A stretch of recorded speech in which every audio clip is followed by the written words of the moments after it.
उत्तर भारत में घना कोहरा छा जाने से रेल यातायात प्रभावित हुआ। दिल्ली आने वाली कई ट्रेनें कोहरे के कारण देरी से चल रही, जिससे यात्रियों को असुविधा का सामना करना पड़ रहा है। भारतीय रेलवे के अनुसार दृश्यता कम होने से ट्रेनों को धीमी गति से चलाया जा रहा है ताकि किसी दुर्घटना की संभावना न हो। ये उन प्रमुख ट्रेनों की सूची दी गई जो देरी से दिल्ली पहुंचेंगी। पटना दिल्ली राजधानी एक्सप्रेस, हावड़ा दिल्ली मेल, गुवाहाटी नई Delhi Rajdhani express, Lucknow mail, Prayagraj express. यात्रियों को सलाह दी जाती है कि वो अपनी यात्रा की योजना बनाने से पहले रेलवे की वेबसाइट पर अपडेट चेक कर लें। रेलवे ने सुरक्षा सुनिश्चित करने के लिए अतिरिक्त एहतियात बरतने की जानकारी दी।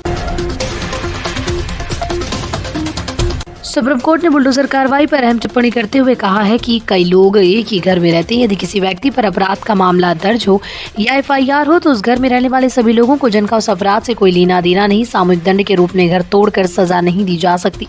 हमारे संविधान और कानून में ऐसी कोई कार्रवाई की अनुमति नहीं है। सुप्रीम कोर्ट ने यह भी कहा कि किसी व्यक्ति के खिलाफ कार्रवाई करते समय ये ध्यान रखना आवश्यक है कि ये अन्य निर्दोष लोग प्रभावित न हो।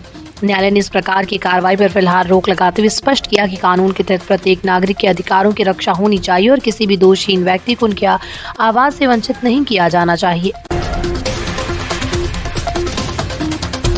अगले हफ्ते ब्राजील में होने वाले G20 शिखर सम्मेलन के बाद जारी होने वाली घोषणा में पिछले साल नई दिल्ली घोषणा के समान ही चुनौतियां आने की संभावना है। उस समय भारत को आम सहमति बनाने में ब्राजील, दक्षिण अफ्रीका और इंडोनेशिया जैसे देशों का समर्थन मिला था। इस बार भी भारत G20 की ब्राजील घोषणा के लिए सहयोग करेगा। प्रधानमंत्री नरेंद्र मोदी इस शिखर सम्मेलन में भाग लेंगे और भारत का प्रतिनिधित्व करेंगे।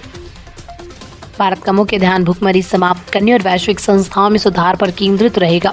G20 के सम्मेलन में दुनिया भर के नेताओं का ध्यान विकासशील देशों के मुद्दे पर रहेगा। भारत अपनी अध्यक्षता के दौरान विकसित की गई वैश्विक प्राथमिकताओं।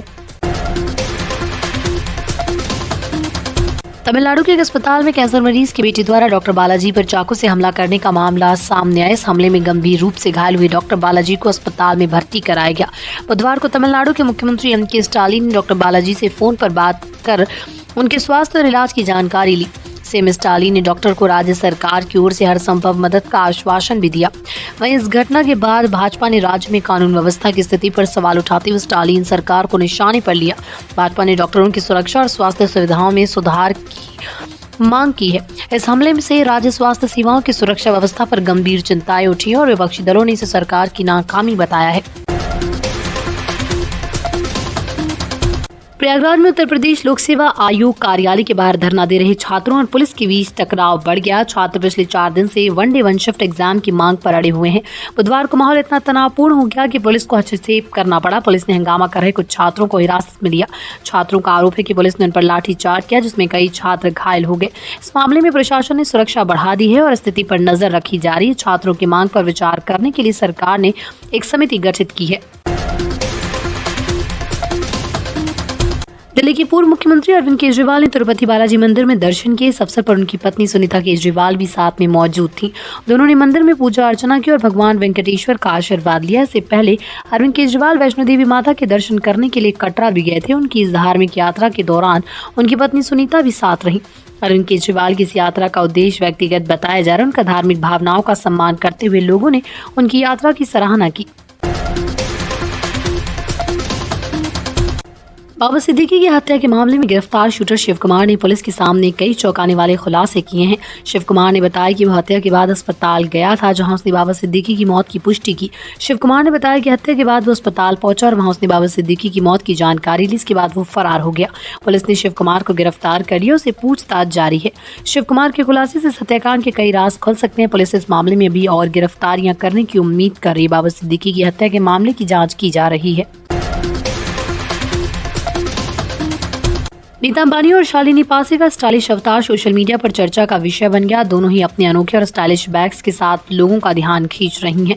नीता अंबानी का एलियन माउथ बैग और शालिनी पासी का पॉपकॉर्न बकेट बैग ने सभी को प्रभावित किया है। दोनों के स्टाइलिश अंदाज और अनोखे बैग्स ने फैशन फ्रेंड पर नए ट्रेंड सेट किए। इस अवतार में दोनों की स्टाइलिश तस्वीरें सोशल मीडिया पर वायरल हो रही हैं और लोग उनकी तारीफ कर रहे हैं। नीता अंबानी और शालिनी पासी का ये स्टाइलिश अवतार फैशन प्रेमियों के लिए प्रेरणा बन गया। वैशाली के नगर थाने में निगरानी विभाग ने एक बड़ी कार्रवाई को अंजाम दिया। यहां की महिला दरोगा पूनम कुमारी को 10,000 रुपए घूस लेते हुए रंगे हाथों गिरफ्तार कर लिया गया। उन्हें पूछताछ के लिए पटना ले जाया गया। इस गिरफ्तारी से वैशाली पुलिस में हड़कंप मच गया।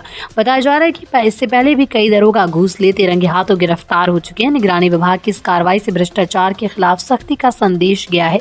मामले की जाँच जारी है।